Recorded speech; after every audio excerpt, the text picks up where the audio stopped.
बैठक के बाद अब सभी विभागों के सचिवों के लिए पीएम मोदी के निर्देशों की लंबी लिस्ट भी सामने आ गई है, जिसमें रोजगार सबसे ऊपर है। कैबिनेट सचिव ने सभी विभागों के सचिव को ये चिट्ठी लिखी है। चिट्ठी में खाली पड़े पदों को जल्द भरने को भी कहा गया है।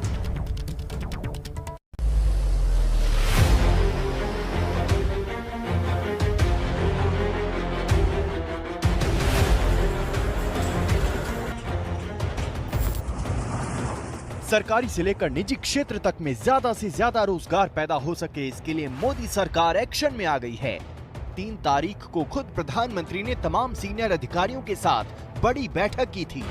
बैठक में लिए गए फैसले अब सामने आ चुके हैं।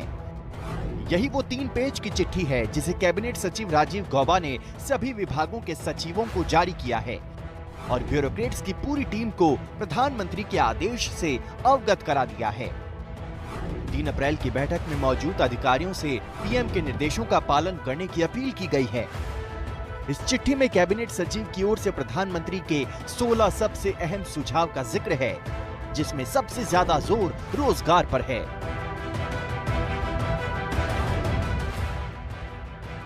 सरकार के सभी विभागों के सचिवों को अपने विभाग में खाली पड़े पदों को तुरंत भरने की प्रक्रिया शुरू करने को कहा गया है।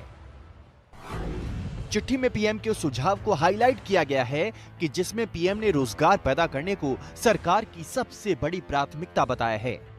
3 अप्रैल की बैठक में अधिकारियों ने कुछ राज्यों के भीतर चलाई जा रही लोक लुभावन और मुफ्त की योजनाओं पर सवाल भी खड़े किए थे, जिसमें सरकारी खजाने पर बढ़ते बोझ पर चिंता जताई गई और अधिकारियों ने यहां तक कह दिया था कि अगर ऐसी योजनाएं चलती रहीं तो उन राज्यों में आर्थिक संकट पैदा हो सकते हैं और देश की हालत श्रीलंका जैसी हो सकती है। लिहाजा अब कैबिनेट सचिव की ओर से सचिव स्तर के सभी अधिकारियों को राज्यों से संवाद करने की सलाह दी गई है। राज्यों को ये समझाने को कहा गया है कि वो वित्तीय क्षेत्र में एक बैलेंस बनाकर चलें। साथ ही मुफ्त वाली योजनाओं का अंजाम कितना खतरनाक हो सकता है, ये बताने को भी कहा गया है।